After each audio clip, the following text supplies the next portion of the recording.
What is up, nerds and turds? We've got a fat stack of pods that showed up all today. 1, 2, 3, 4, 5, 6 to be exact.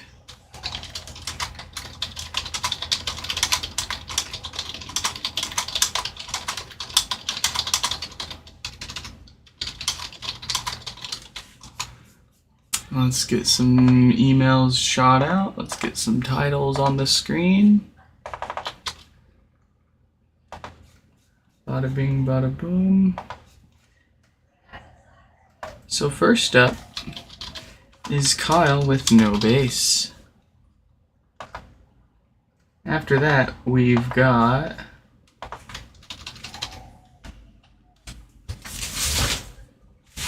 Adam.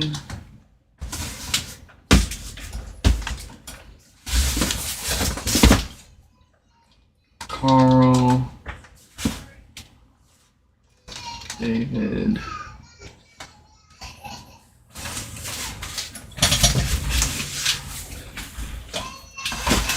someone else. Jason.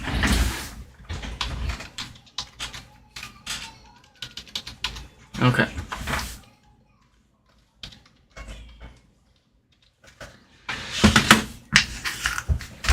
Let's get the first one here from Kyle opened up with no base.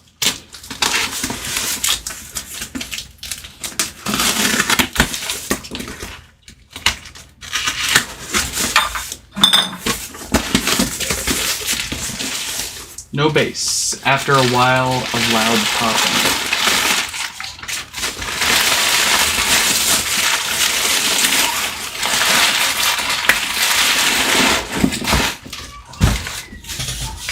Take a listen for ourselves here.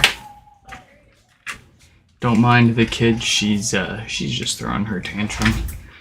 They're heading out for a grocery run.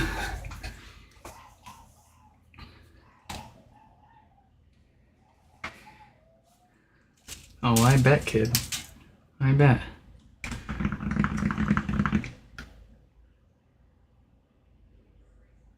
Yeah, I didn't hear the amp kick on.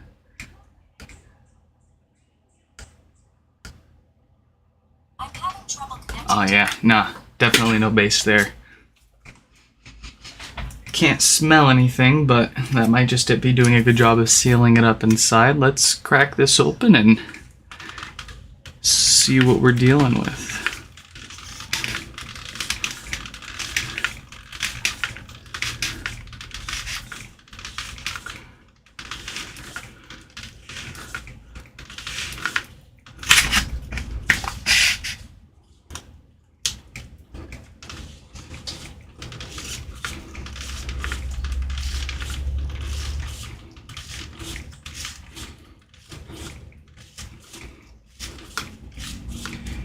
Boy, you gotta be careful if you're taking these apart with this kind of tool. The way that I'm doing it, you will give yourself a pretty nice slice. Got pretty lucky there.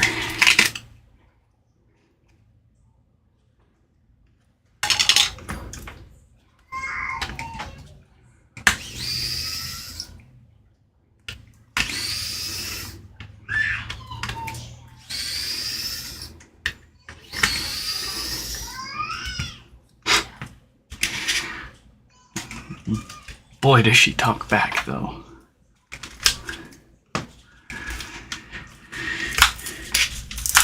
She doesn't even know what she's saying, but she'll talk it right back at you. Both of those came off. That tells me this got pretty hot from that subwoofer having a meltdown, which tells me it's probably an issue with the DC filters having gone bad and melting down the subwoofer, which would line up with their description of it popping before losing the bass or what have you.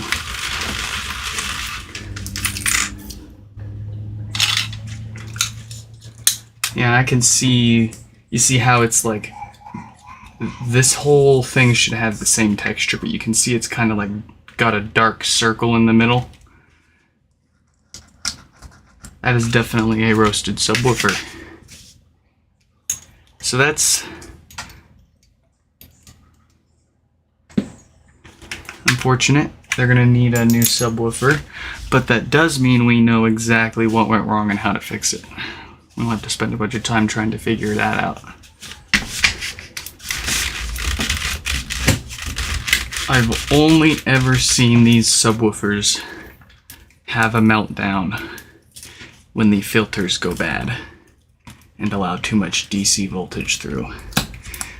Generally, speakers don't. Oh, sounds like they're playing music. Generally, they don't fail on their own. It's usually being underpowered or getting too much DC voltage that kills speakers.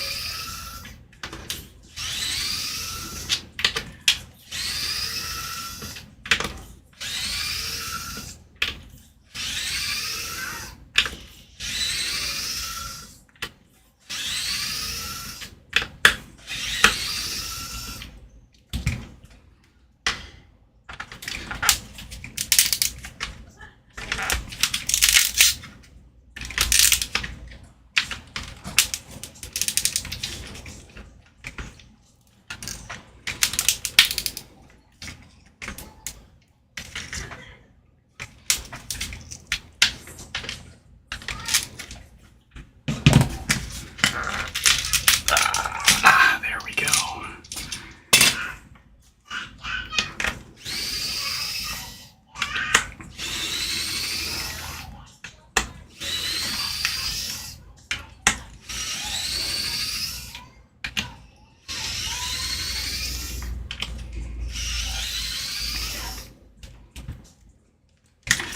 All right.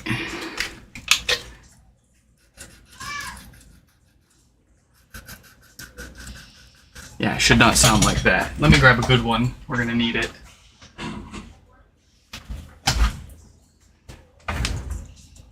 That's what a good one should sound like. Nothing. So that is definitely toast. Put that in the pile of dead woofers. Keep this good one to the side. We'll need it when we put this back together. Let's continue tearing this apart so we can repair the reason that subwoofer roasted itself.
Have I not needed it until now? Wow.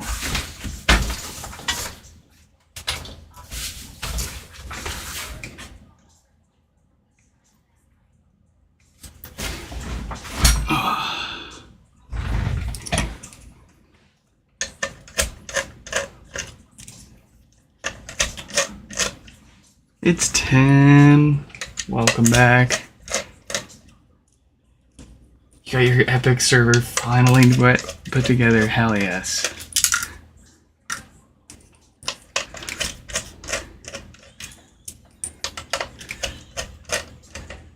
Right. Oh, interesting.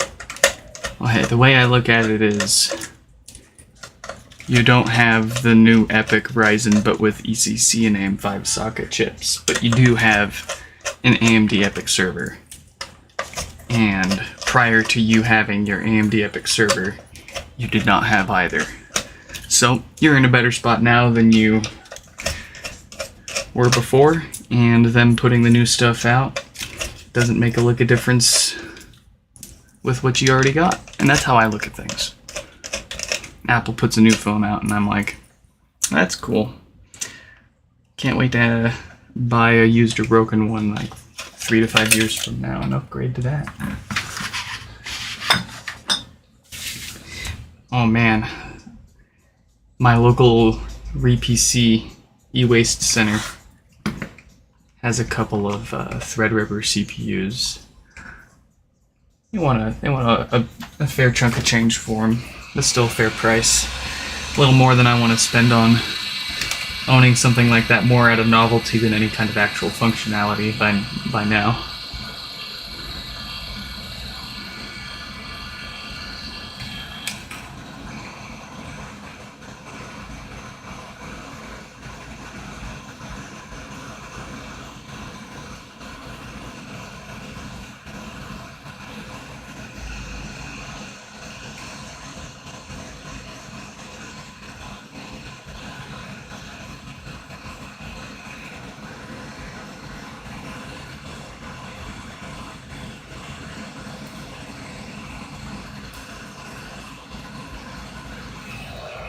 Let's get those old nasty filters out of there.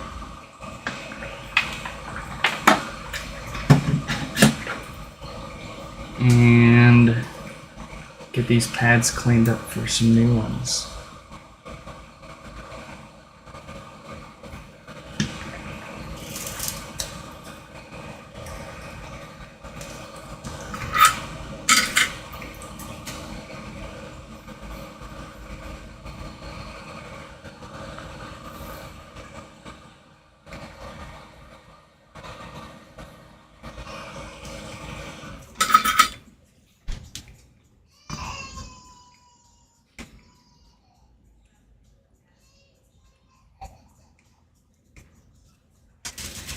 Four new filters.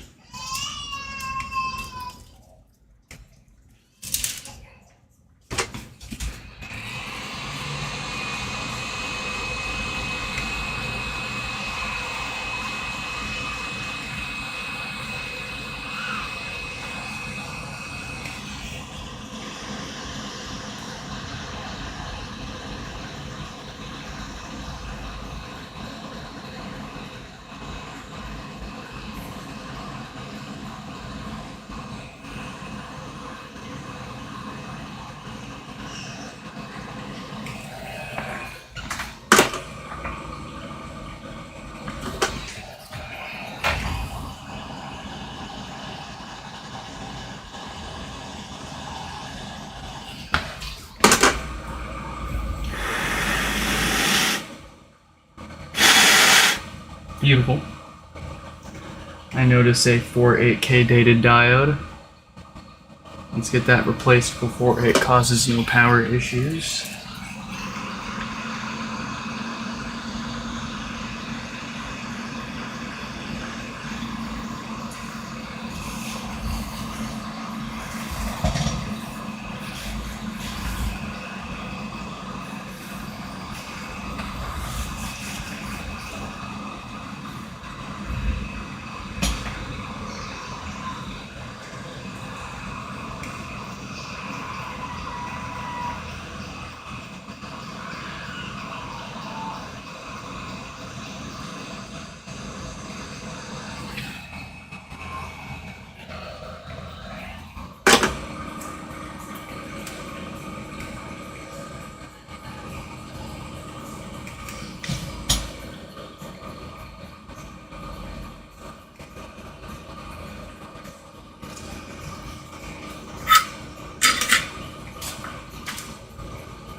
Alright, with all that done, I am confident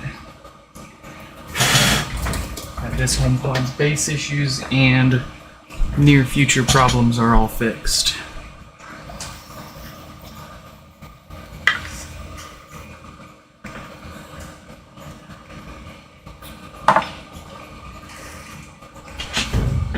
Let's get this put back together with that fresh subwoofer. And we'll see what we're dealing with.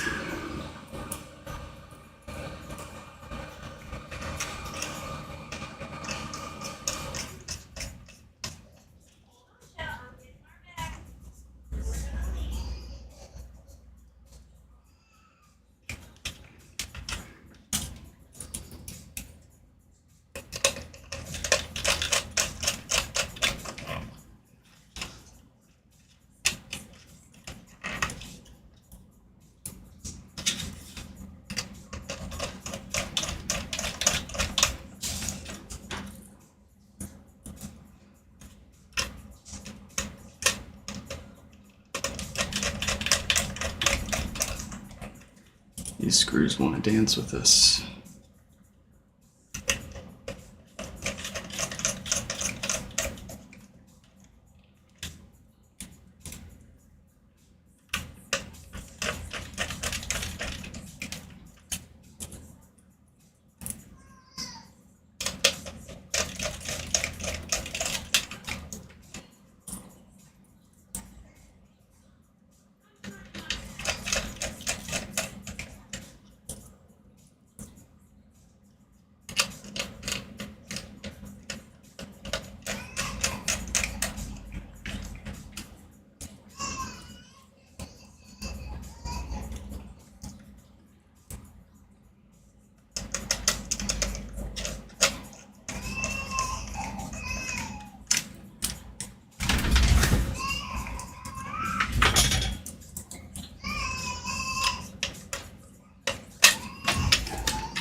Alright, can we not AirPlay to my room, pretty please?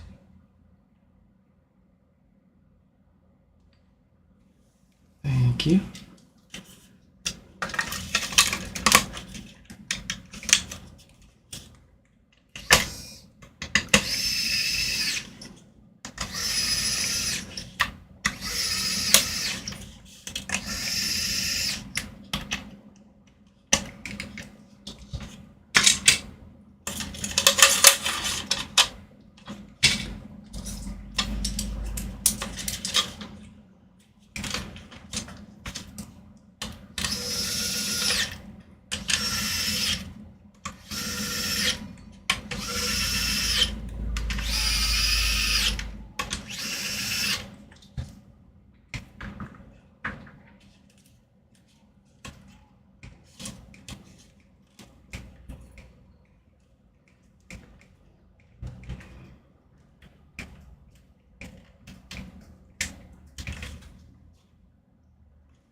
Say goodbye.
Race to see who finishes first. Oh, you'll definitely beat me, but good luck on your meeting, though. Thanks for dropping by.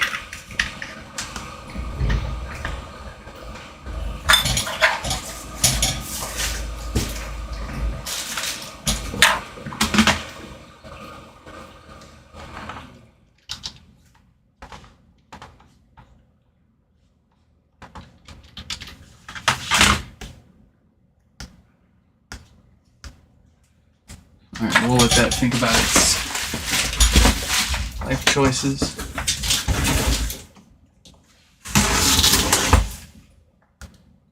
I'm having trouble connecting to the internet. Hey, For more info, check the home app. that sounds like bass to me.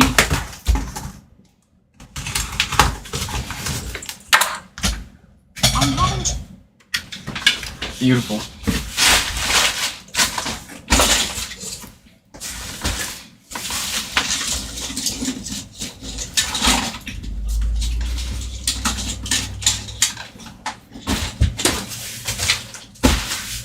Alright.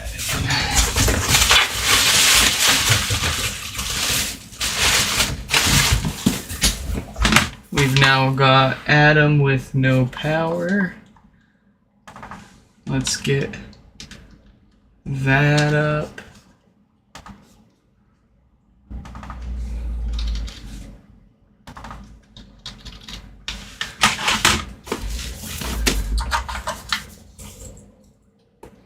Hey. Buff my stats.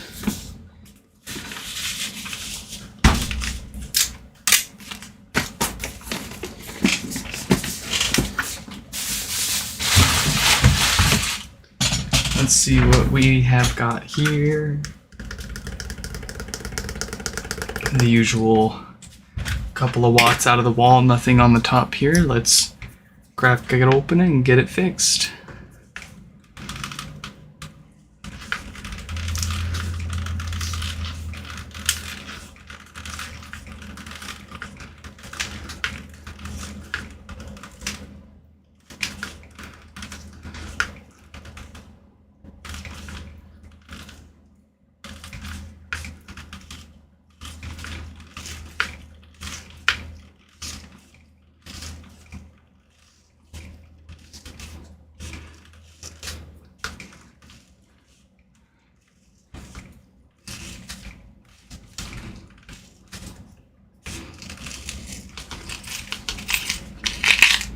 Beautiful.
good smelling subwoofer to me.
Alright, first up, some maintenance. We'll give it some fresh filters to keep those death farts away. And then we'll actually replace the diode that causes the power issue.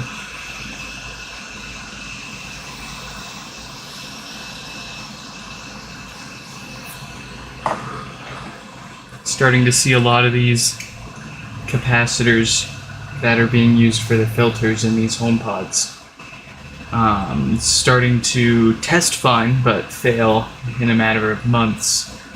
And they are, 6 to 8 years old by now, since the Apple first stuffed them into the HomePods. So it's on the earlier end of when I would expect to start seeing some fail, but we used to not replace these filters unless they tested bad, and now we replace them in every repair just because we've had a few come back that tested for good filters, and then in a matter of months they went bad. So not that it was our fault, not that it was our repair that caused anything, it was just not knowing that these fail a little quicker than we thought. At least the ones Apple used. The ones we used should last at least, if not twice as long as the originals.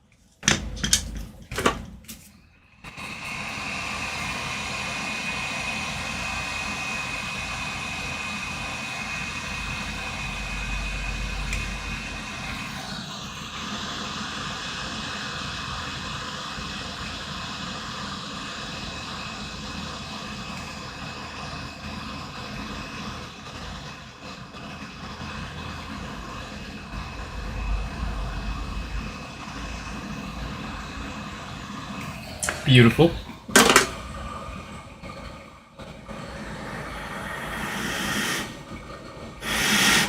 Fantastic, spectacular. Perfect. Okay. Let's get this fixed up.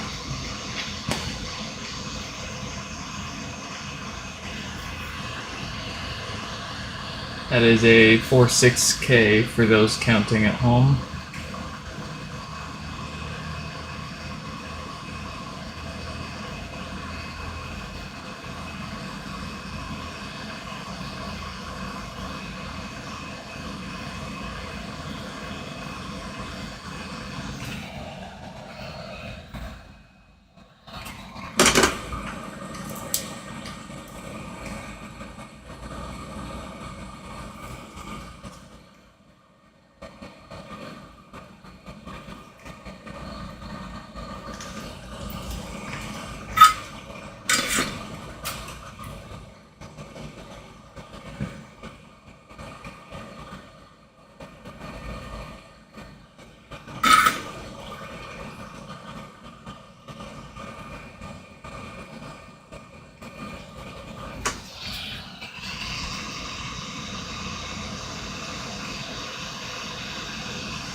That'll do for this one.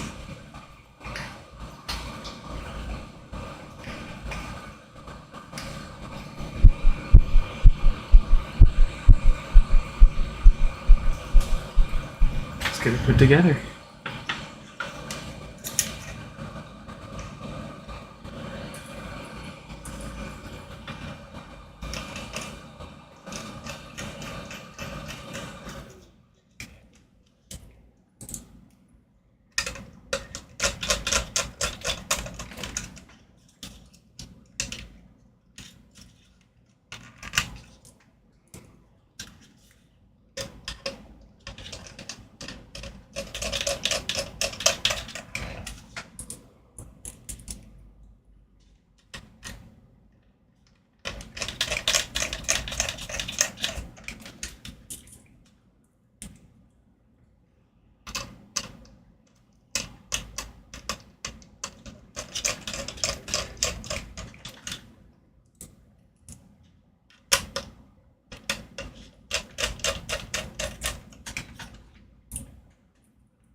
I do that to check and make sure everything is nice and sealed. From here down, everything is sealed, and from here up, there's nothing actually sealed. So this glue is completely useless, first of all. But also, how fast the subwoofer bounces back up tells me if it's sealed or not.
Oh my goodness, Sophie, long time no chat. Hope you're surviving out there.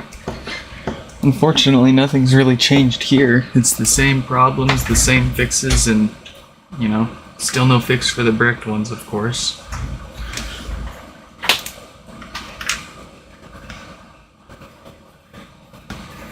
We've not been able to figure out the no power issue.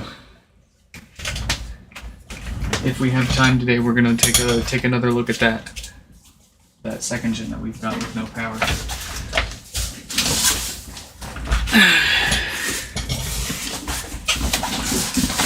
All depends on how many of these we can get through. And at this rate, it does not look like we're gonna have any time today. If you don't mind, I'm gonna stop talking as much and probably try to focus on these so we can maybe take a look at that second gen. But again, I'm not feeling optimistic.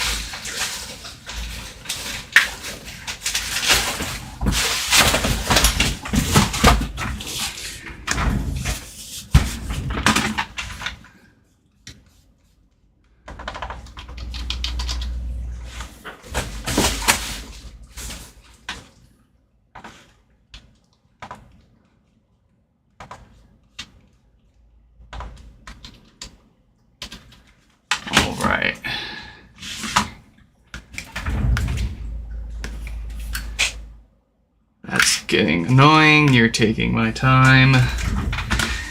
Come on, Apple. Let's see who's next here. We've got Carl with no power.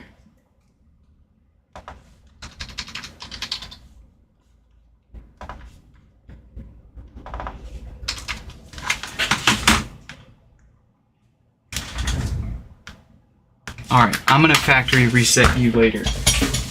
I don't have time to mess with Apple's stupid software shenanigans.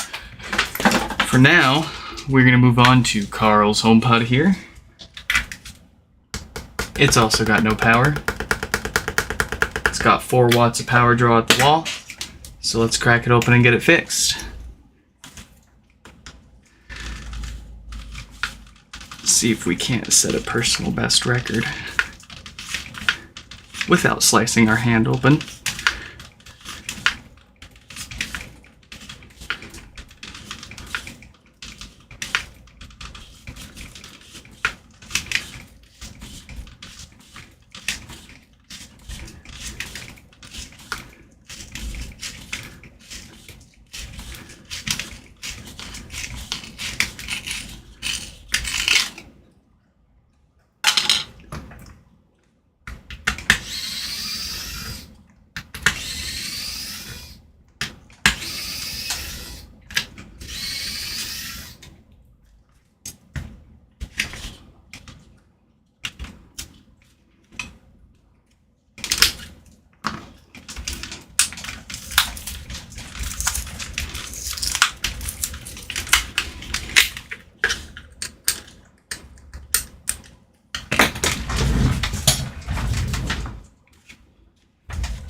Yep, I do not look forward to working on second gen HomePods. First gens are much easier to work on in my opinion, even though the second gen doesn't use any glue.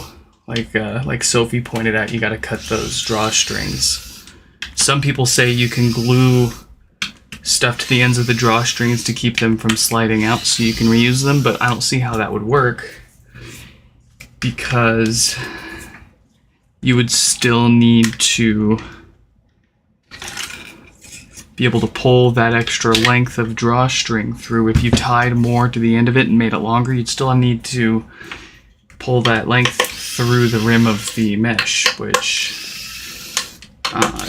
most likely you're not going to get a knot small enough to pull through that. And if you can't pull the drawstring through the mesh, you can't loosen the mesh, and if you can't loosen the mesh, you can't pull it down and get the screws. So yeah, you're spending half your time on a second gen stuffing the mesh back together, and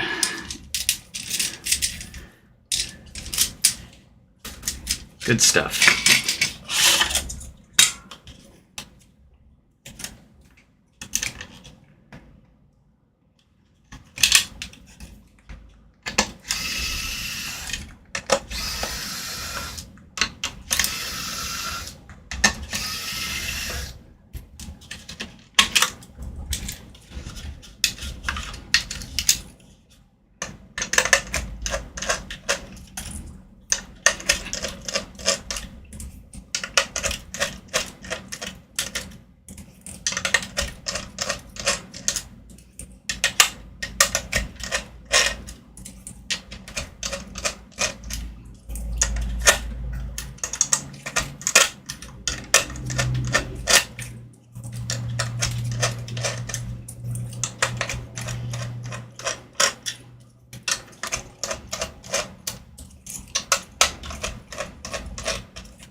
First up, our favorite freaking filters.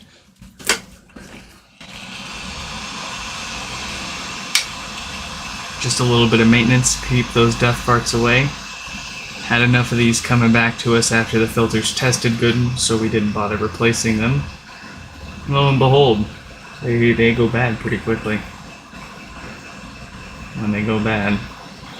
So yep, we replace these in every HomePod that comes through here now.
The filters that Apple used, no, they don't fail as often as the diodes, but the diodes, that's a loaded question. Only certain diodes within a certain date code are failing, so technically yes and no. There's no date codes on the caps, so we can't tell what the failure rate of these are, and we've also just started replacing them even if they've tested good, so we don't even bother testing them anymore, we just replace them. I can't answer your question with any degree of certainty, but I can guess that it depends on how you look at it, because all of the filters in the HomePods are eventually going to go bad. That's by nature of ceramic capacitors. If you didn't know, ceramic capacitors all decay over time, so they're all going to fail.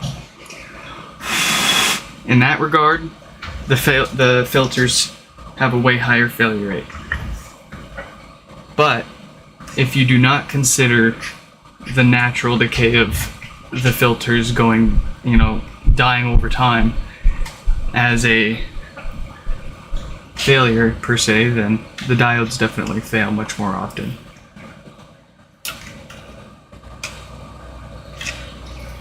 It's not a very straightforward answer that I can give you for that.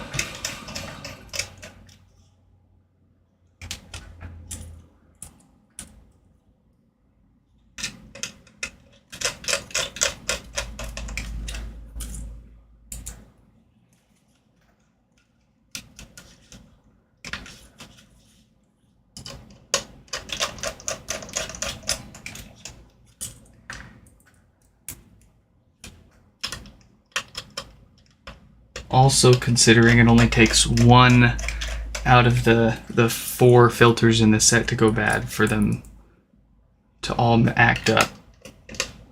No real way of telling. Our second gen's immune to... I can't read the rest of your chat. YouTube's cutting it off. I don't know what you're asking.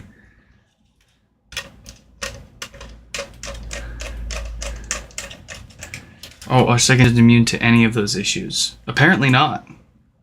Look at the complaints on Reddit.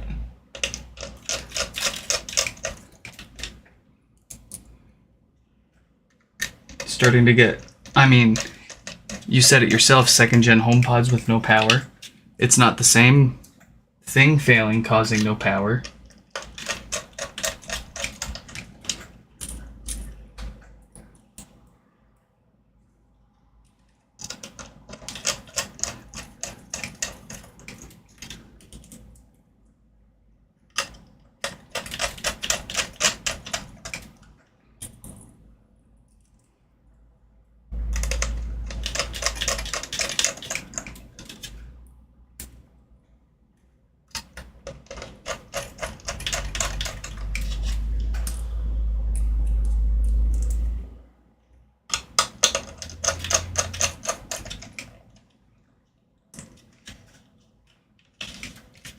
Yeah, at this rate, it's just like, I personally have no need or desire to have any second gens. I like the music. I like to listen to music, and that's it with them. Sometimes voice commands to turn things on or off, but the first gens do all of that just fine. And the music better, in my opinion. That's my opinion. Don't ask me which sounds better, you're just gonna get my opinion. The first gen sounds better.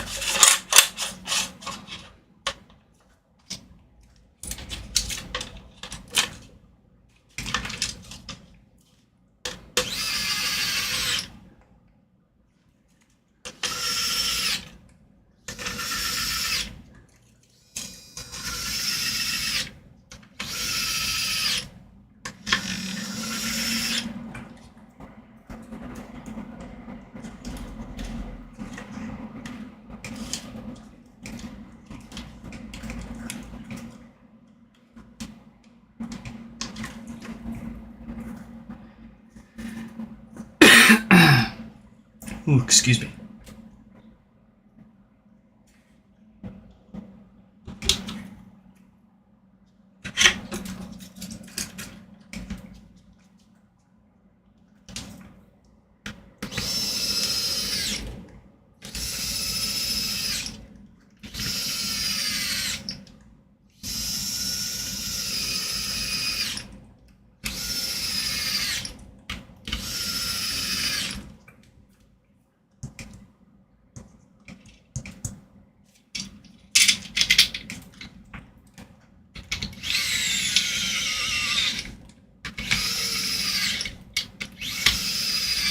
Yeah, the DeVillays are also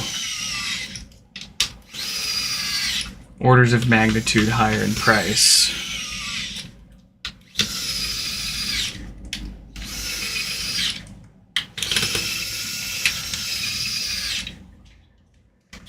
And larger. They're a fair bit bigger.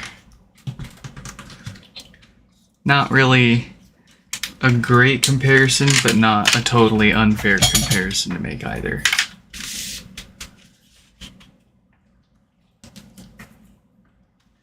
Like, you can't tell someone that's looking at buying HomePods to go buy a DeVillay Phantom instead. They're gonna look at you like you're crazy as soon as they figure out the prices on those stuff.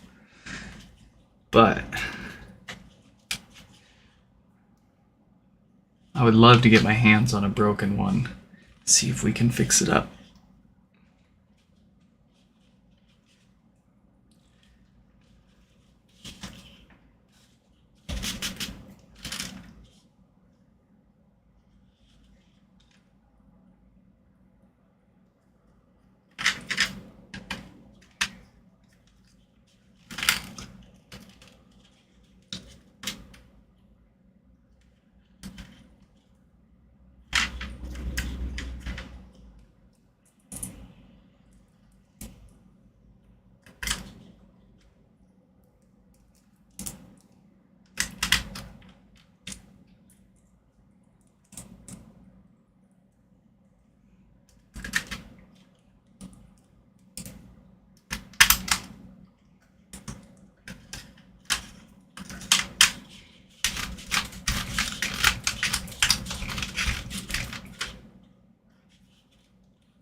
Alright.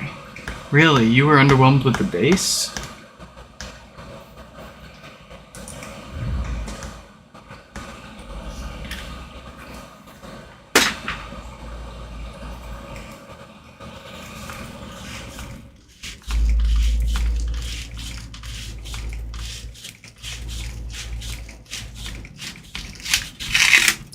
What's going on here? Why is this not turning on? Do we have a dead logic board? I don't have the time for this. Man, this was supposed to just work.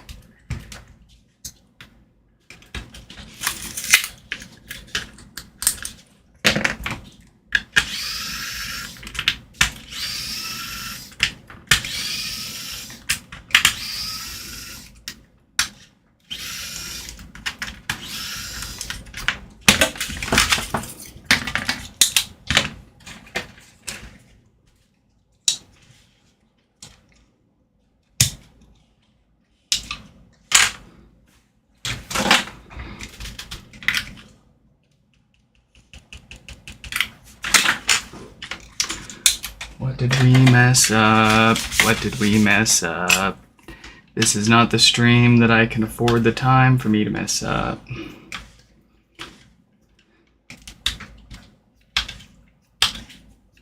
I have to go in an hour. I do not have the time for this.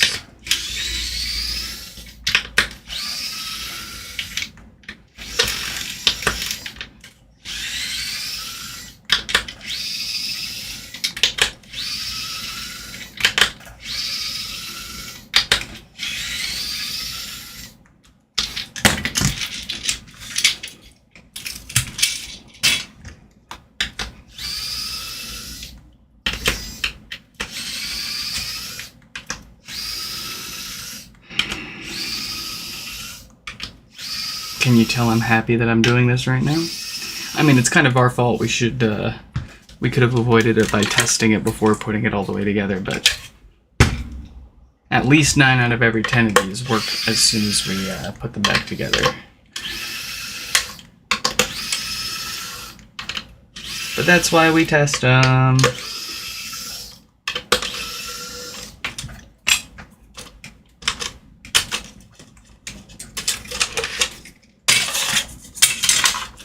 Everything's plugged in. Let's try a different power supply. It's not going to be that, though. I can tell you that.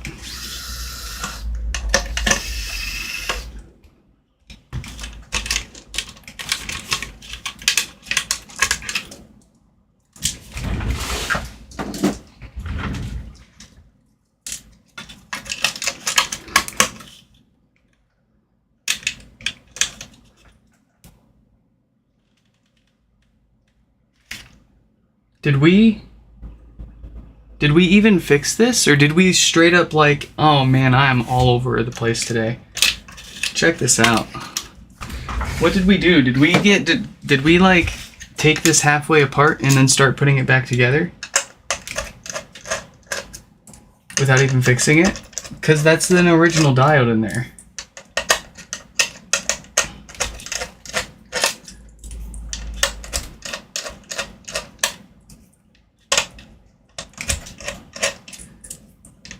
Oh man, let me think for a sec. This is what happens when you fix so many of these. They all start to blend together. Oh no, I know. That's funny. We replaced the filters and we didn't even replace the diode.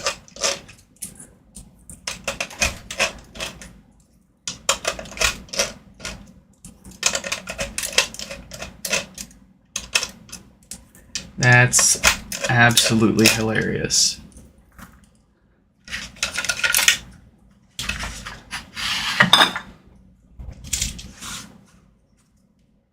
Yep, 46K just chilling out there still. Untouched. We're the big dummies today.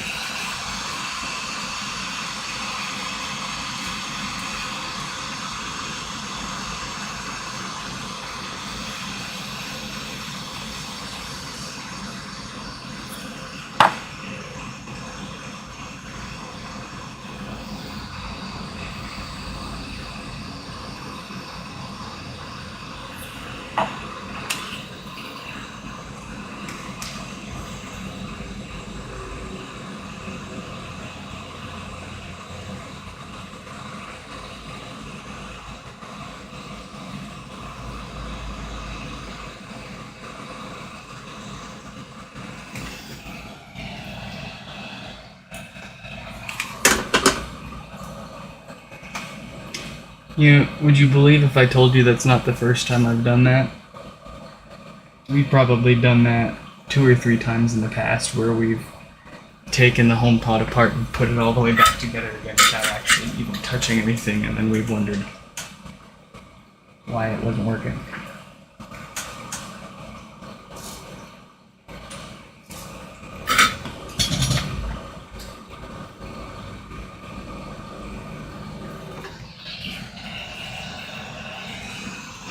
Yeah, 46K and 48K are the bad ones.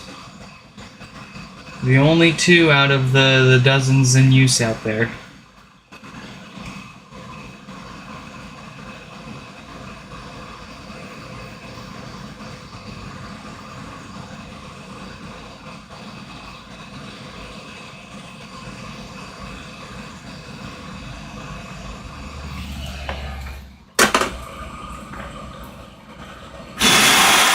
Alright. That should actually fix it.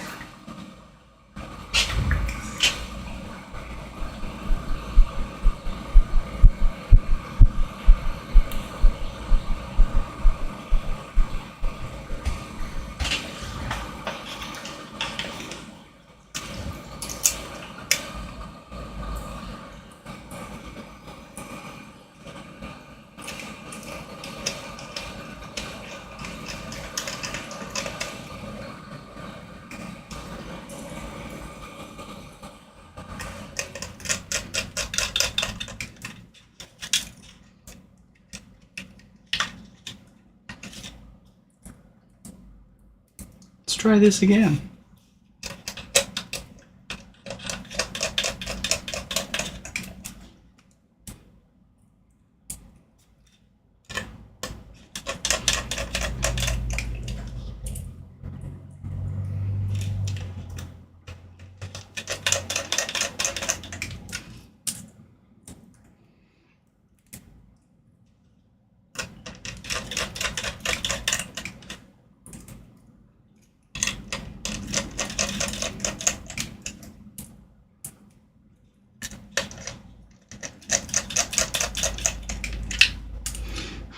I did jinx myself. I said we're going to set a record with this one.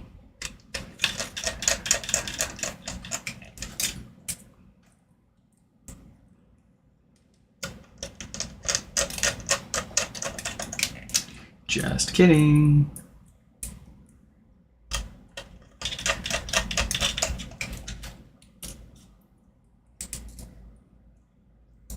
We're going to take twice as long on this one. For funsies.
Alright, here we go. This one's gonna work. I'm sure of it.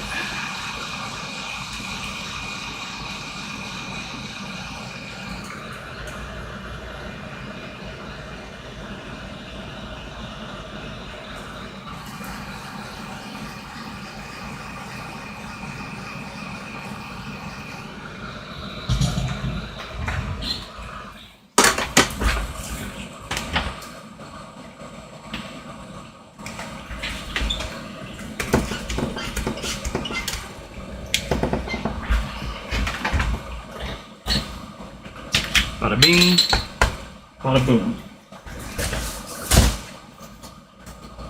Alright, next up, let's grab David's and take a look at their email.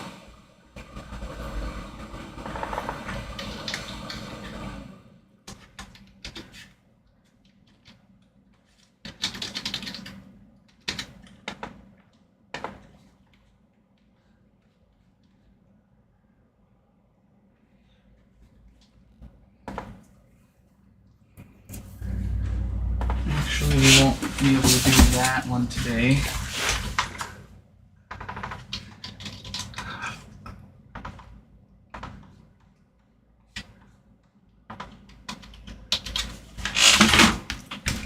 I'm having trouble. Beautiful. Alright. We are actually going to be skipping David's because I'm not currently able to take a look at theirs. That one's going to take a little more time than we've got today. Which means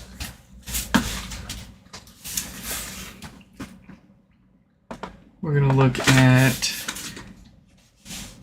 Jason's here.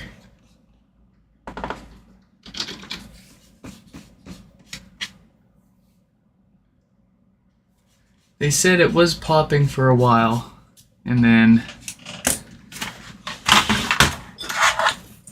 it stopped powering on. So, that sounds like it calls for the typical routine repair here with some new filters and a diode.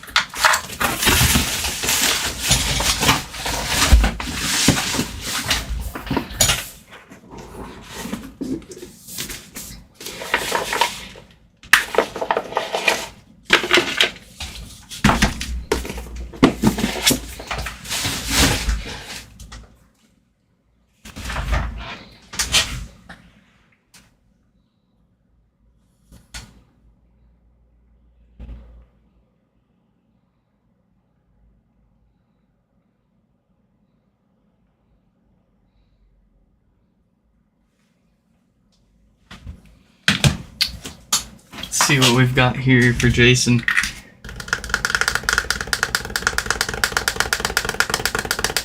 Nada. Nothing.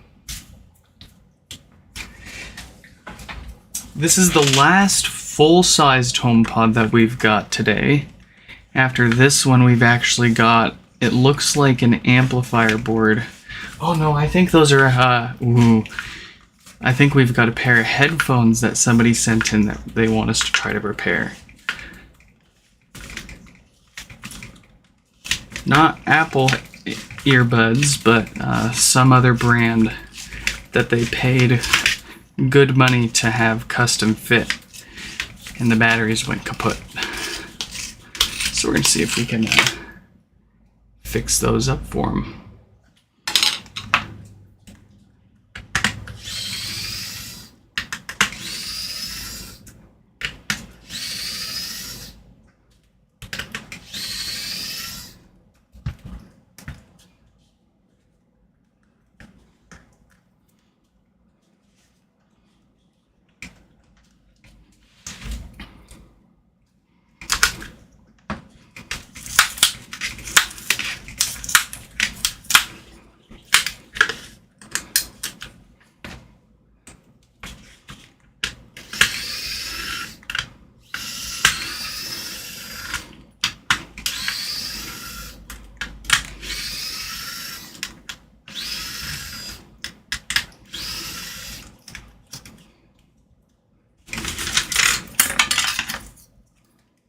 Let me in!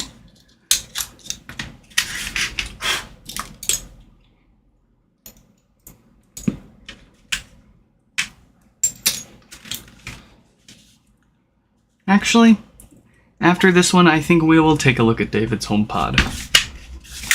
We'll do a little bit of troubleshooting at least and see if it's a logic board issue, which we won't be able to fix because we're far out of logic boards, I'm afraid. But if it's an amplifier issue, we can repair or replace that. And I'm really hoping it's an amplifier issue. But there's a good chance it is a logic board problem.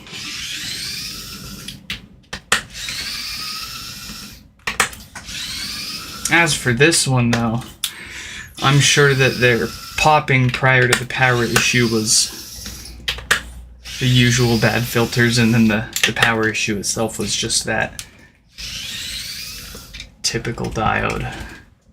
So we'll get this one knocked out. And then with the remainder of our time, we will do some more troubleshooting.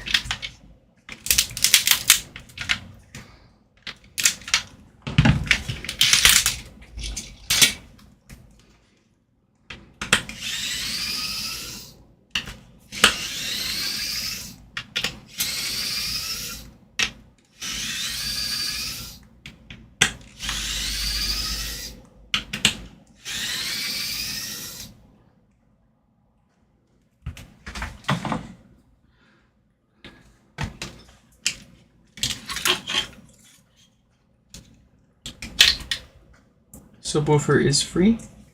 Looks good and smells good. I was a little concerned about it with them saying it was popping beforehand, but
alright, let's give this board some fresh parts.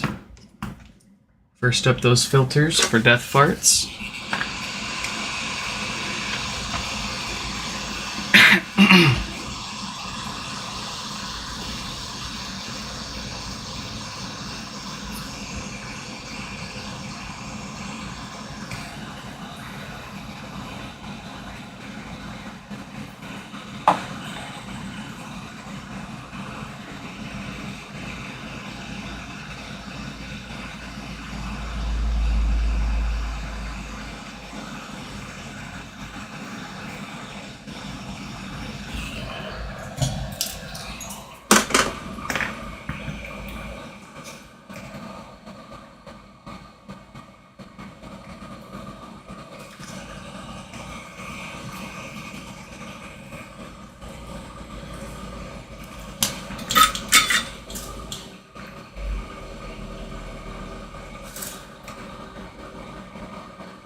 absolutely beautifully fantastic.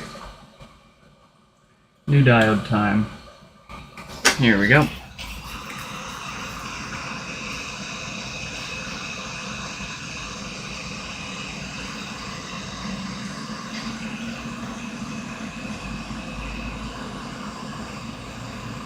Yeah. Welcome to the chat. Glad you enjoy the live stream.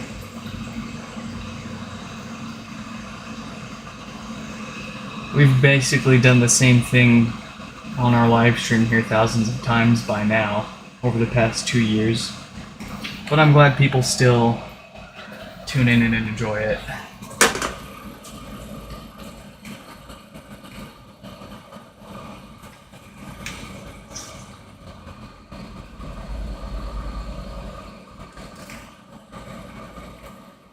It's like when I was a kid, one of the coolest things I thought was the tire shop letting you watch them while they work on your car. And it's like, for a lot of electronics repair, it would be pretty boring and in a lot of cases impractical because it's broken up over days and usually you gotta troubleshoot first, then order the parts and wait for them to show up, then fix it and see if it works. This is a pretty unique situation where we know what commonly fails on these, we can stock the parts, and we can pretty much be prepared for anything that happens, not to mention the repair itself. Once you get it down, that only takes 20-30 minutes to get in, fix it, and get out. That is a streamable repair. Many other electronics repairs you would, if you wanted to show others on YouTube, you would have to most likely pre-record it and edit it and all that. So it's pretty nice that we basically just have to flip on the camera and live stream what we would normally do without any extra steps to share this with people.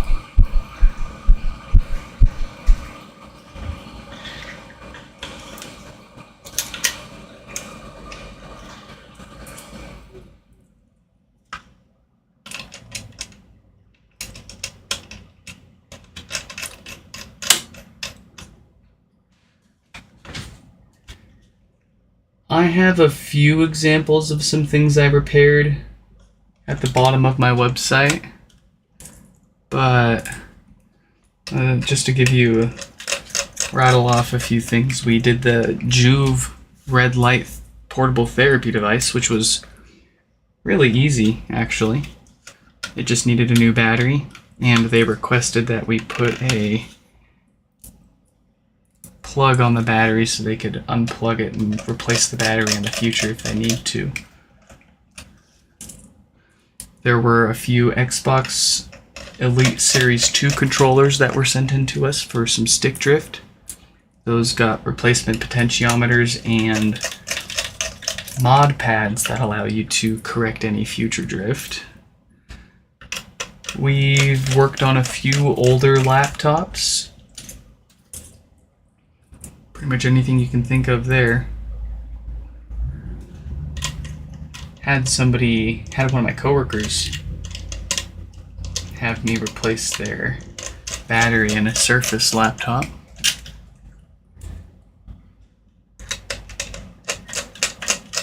What else? Oh yeah, we do Steam Decks too.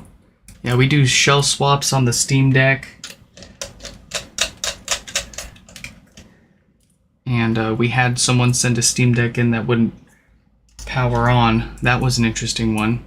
It ended up being a busted USB port, which prevented it from charging and made it look all around like it had some kind of just general power issue, when in reality the battery died and there's no way to charge it. So there you go. That was a fun one.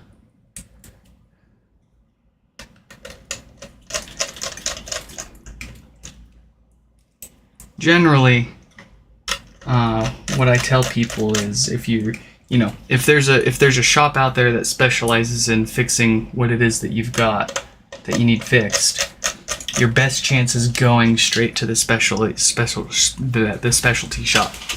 What I'm looking for and what we're here for are things that people can't find anybody to fix, that we might have a shot at fixing. That we'd be even, things that other shops aren't even willing to take a shot at. Just because they don't know and they don't want to get into it. That's why we got started with the HomePods in the very beginning. Nobody was out there offering repair services, let alone digging into the problems that these were having and sharing how to fix them.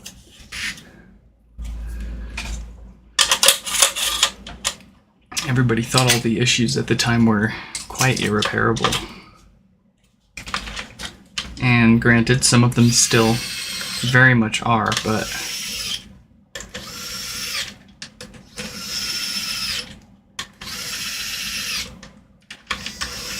figured a lot out along the way.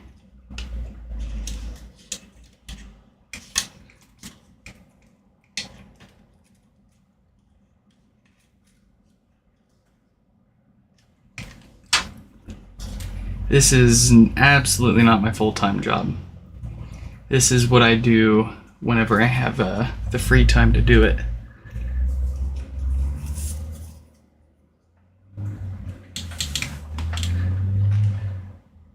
My full-time job is pretty much just kind of like IT support for a local software company. Kind of like IT support.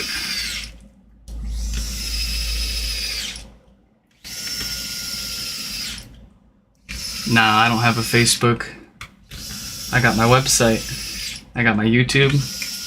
And I got my Twitter. I don't even like Twitter that much.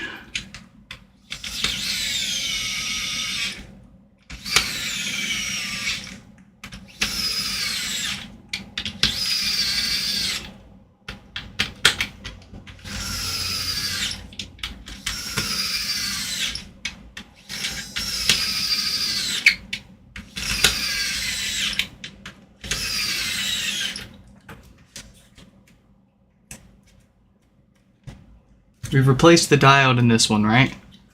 I'm just kidding.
Oh, these drawstrings suck so much. I'd rather just glue this shit together. Just kidding. don't glue your products together.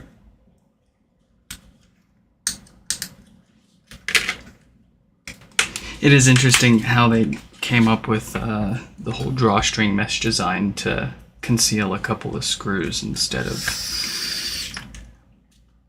Well, there's a few different ways they could have done it. They could have made it a little more modular and just snap on and off with some foam to keep things insulated and keep it from rattling. And again, reminder, 2nd gen HomePod, no glue holding it together. Technically, way fewer screws holding the whole thing together, too.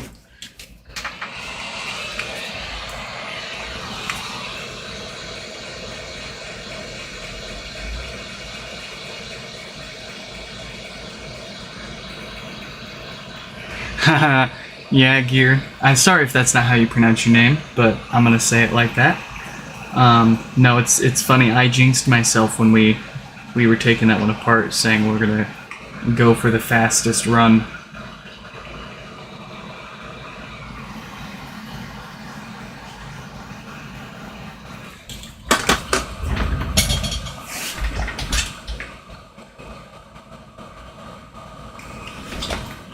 All right.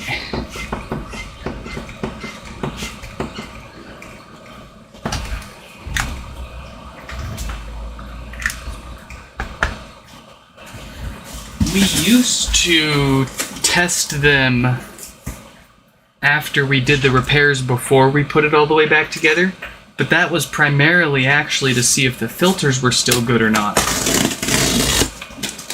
We pretty much know when we see that diode if that's what caused the problem, and we know it'll fix it if we replace it. So now that we replace the filters as well every time, there's pretty much no reason to test it other than to see if it works before putting it back together at all. And at that point, if it only takes me, 5-10 minutes to take one apart or put it together, there's no point in me... I'm having trouble.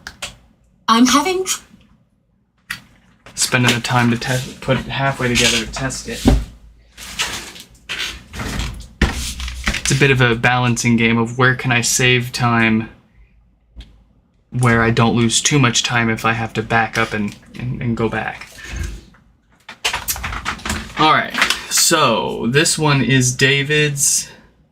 I think they said no sound. Let's see what we've got here.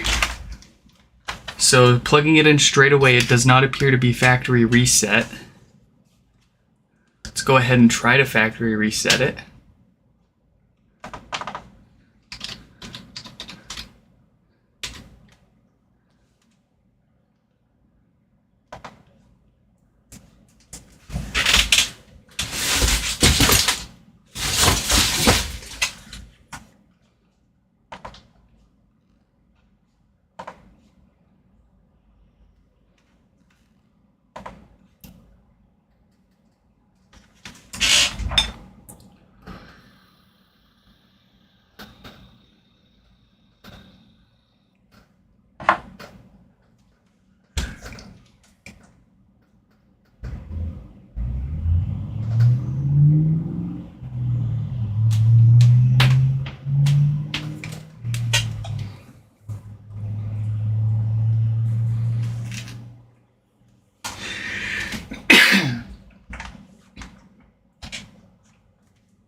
You're taking your time, aren't you? Normally after 60 seconds, if it was bricked, it would show us the blinking volume buttons, but we're still sitting here waiting for it to do something.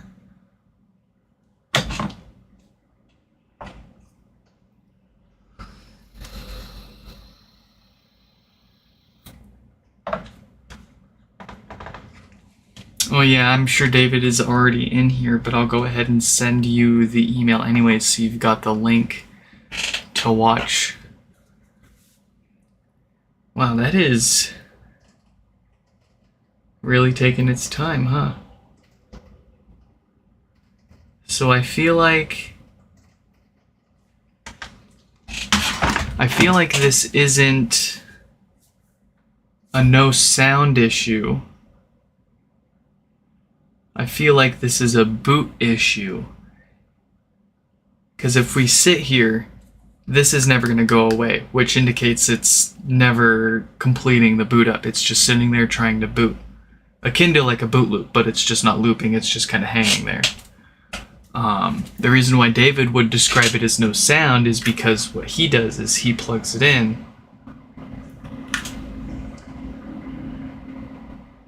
and he waits, nothing happens, he taps it, that's all he gets. Okay, really quick, what we can try here, just to see if this is repairable or not, is we're gonna pop in a different logic board. If it boots up and produces sound with my test board, that's not good because that means it's the logic board that is the issue and I don't have any on hand to offer repairs or replacements for that. But what we're hoping for is that the behavior remains unchanged, which would indicate to us there's an issue further down, most likely on the amplifier. And I've got plenty of amplifiers to replace if needed.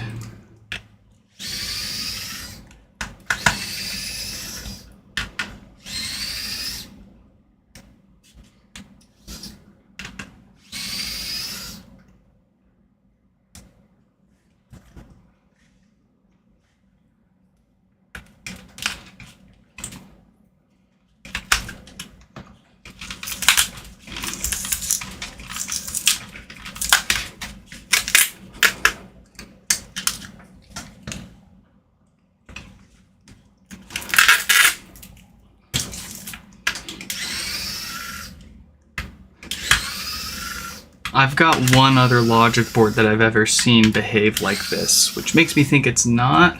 I really don't want to think it is the logic board.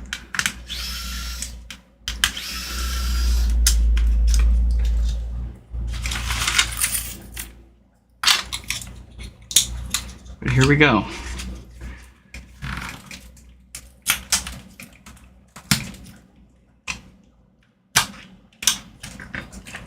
I've got another logic board here. This one just doesn't connect to the internet, but it still produces sound just fine.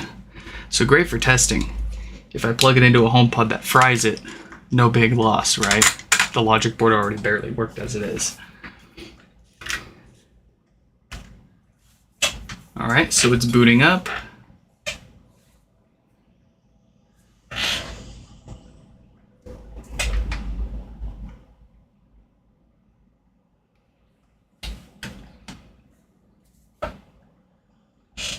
Oh, no. I'm having trouble connecting to the internet. For more info, check. Okay, the only other thing we can try, it's worth trying, but we're gonna try our display on their logic board. Sometimes the displays get beaten up, and especially since this was a used HomePod, it's entirely possible, but really unlikely. Let's see here.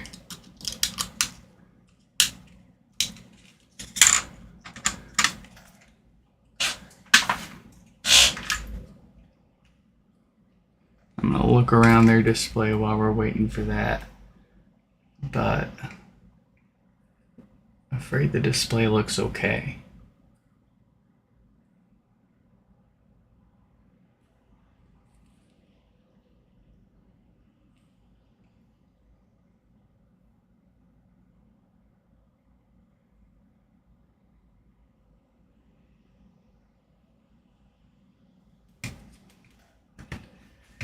That's not looking good.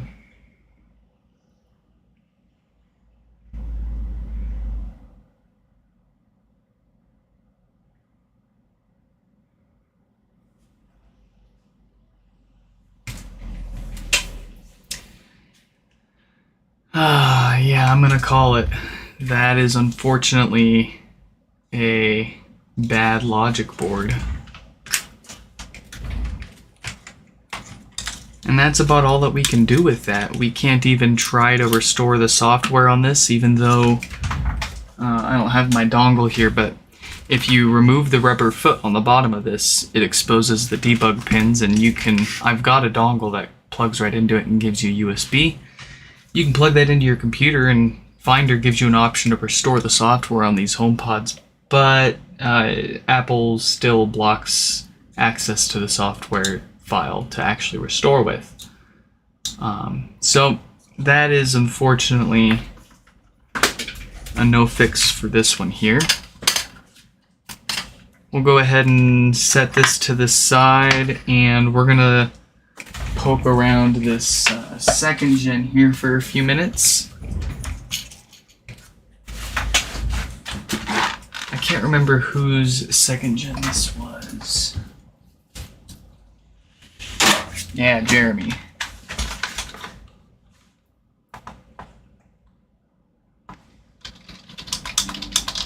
All right. Sorry that we couldn't save this one for you, David.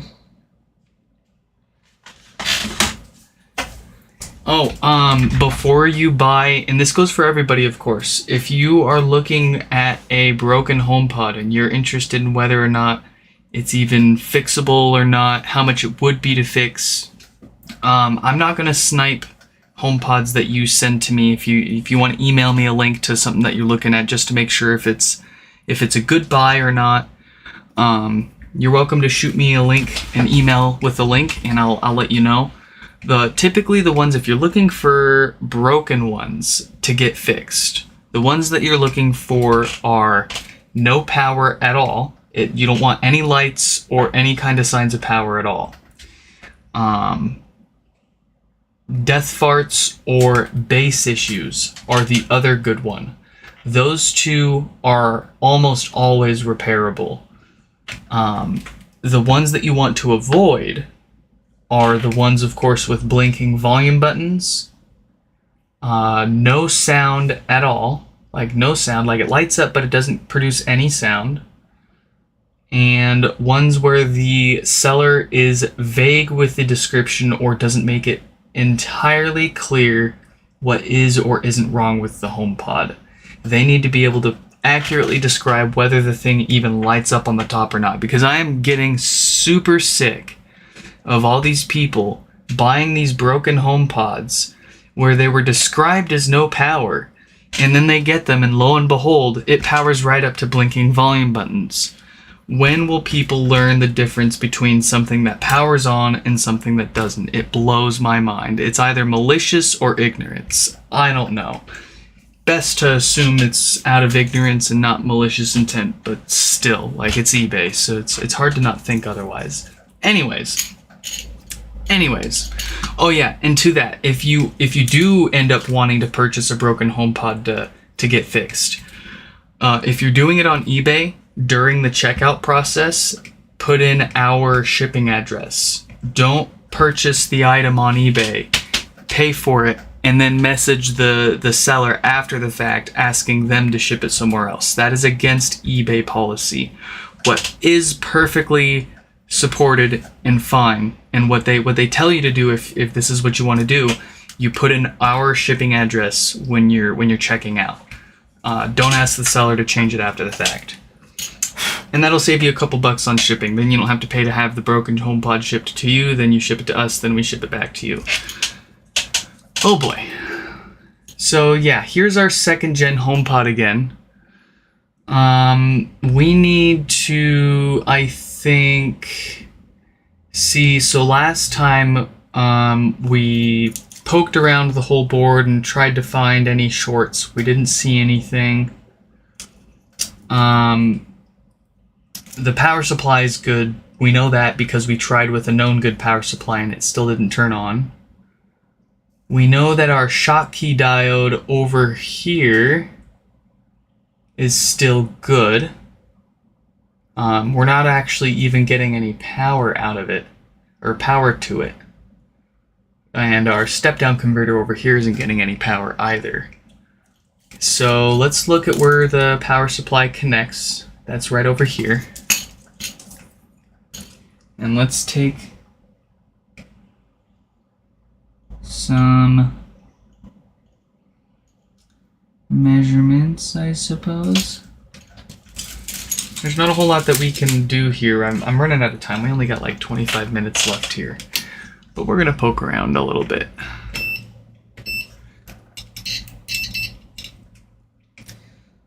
Let's see. So we got good ground here.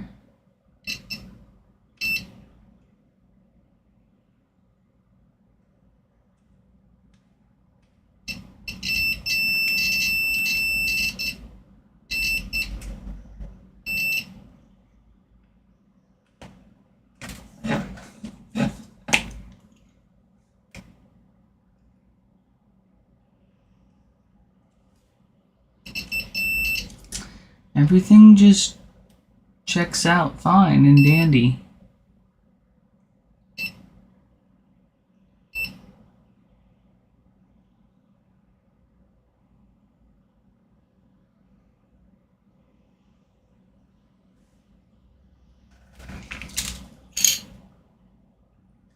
Is this cap bulging? Oh my god, it is. I don't know about you, but that kinda looks like it's bulging. Especially when you look at it from the top there. Nah, it looks alright. It's kinda bulgy, but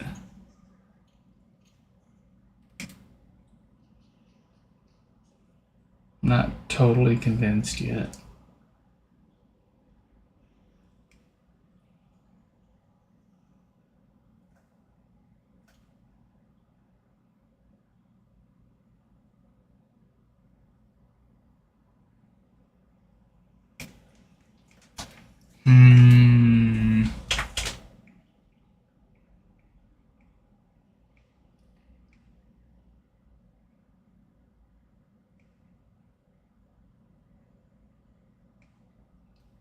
Might need to find a way under our heatsink here.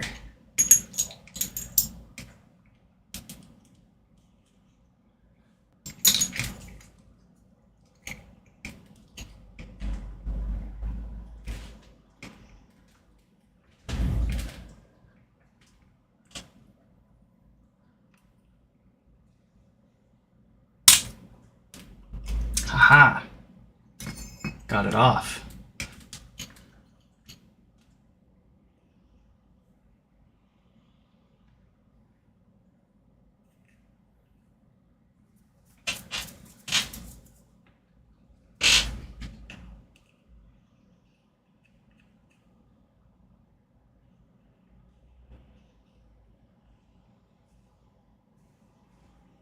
Get this yucky out of here.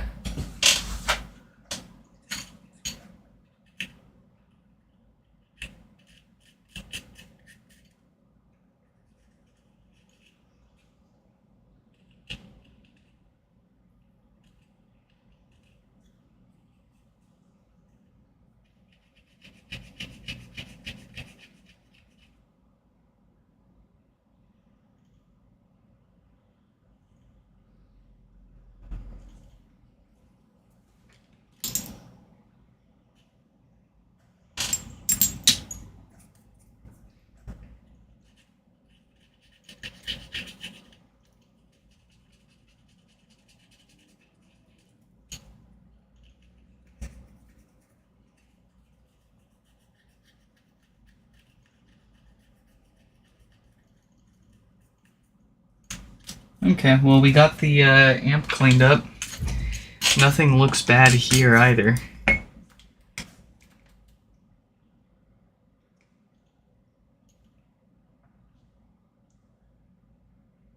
But we haven't poked anything under here yet, so let's go ahead and just check that.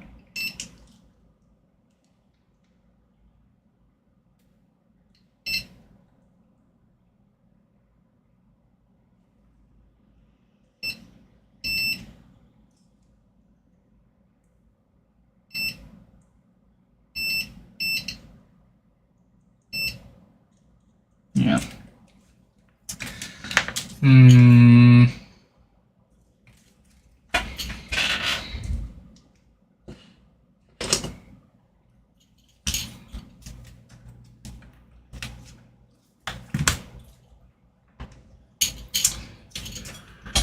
Boy. I'm gonna let that thermal camera charge up for a minute, and then we're gonna plug this in and see if we find any hot spots again.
Where is our power cable?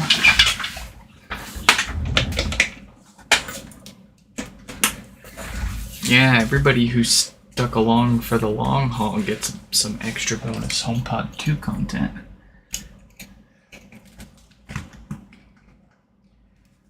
We're gonna pop this open so we can see anything lighting up.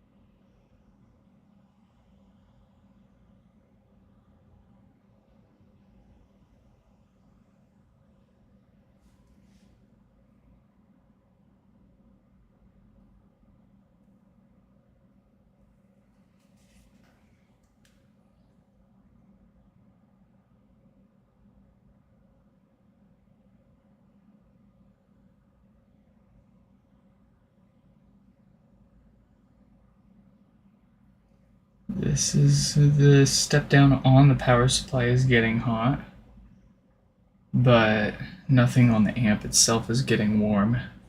And we know the power supply is good.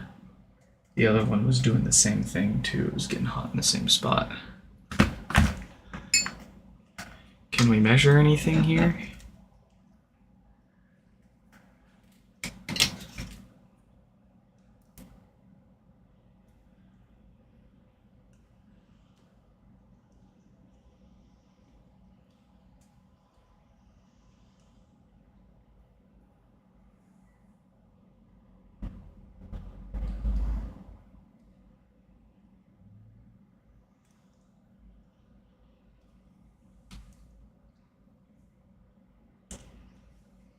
Let's see, we got nothing there. Negative 5 volts there. Negative 5 volts there. Negative 5 volts there.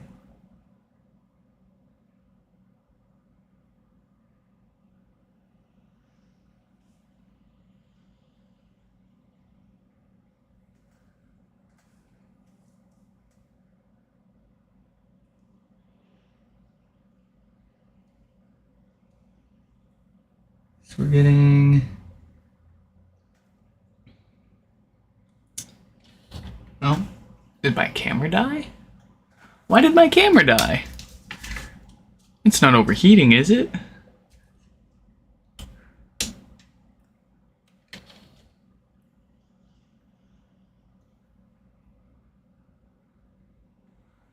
We'll try that again.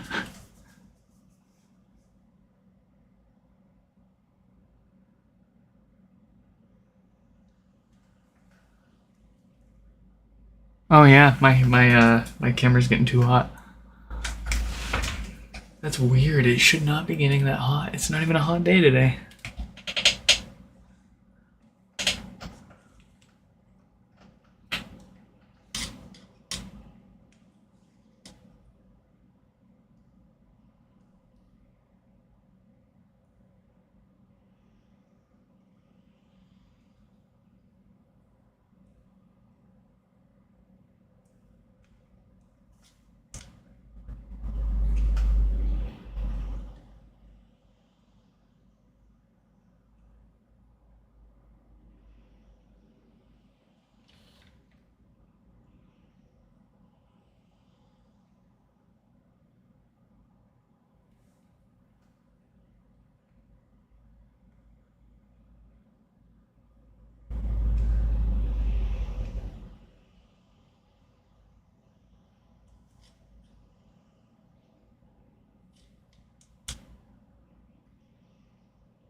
One thing that's interesting is I don't see any fuses. I mean, there's the big one on the power supply, but that one's obviously fine.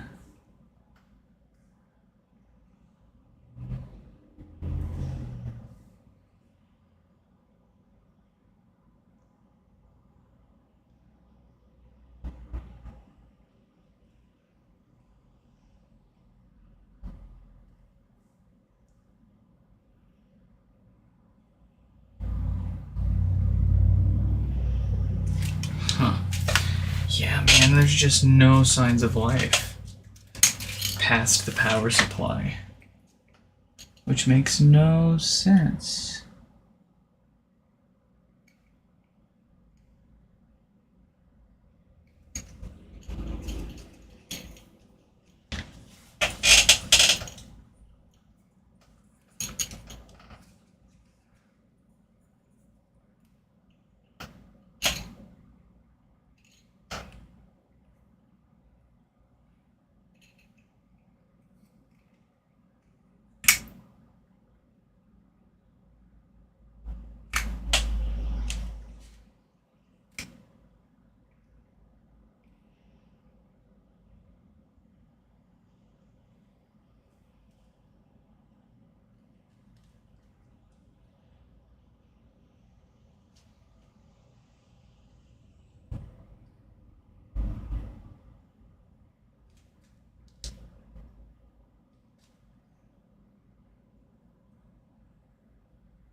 Yep, my camera died. There you go.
So we're getting 2 volts into this step down.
There's just nothing going on here. I don't get it. I wonder if... No, the software's all on the logic board. The logic board's fine. It's almost certainly a hardware issue on here, but what?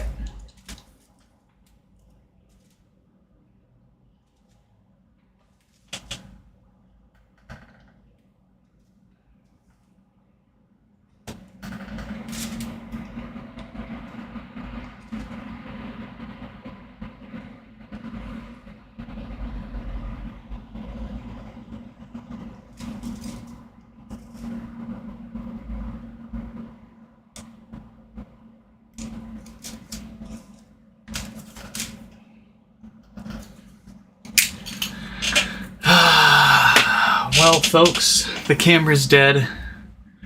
And that's about all I've got the time for here and now, unfortunately.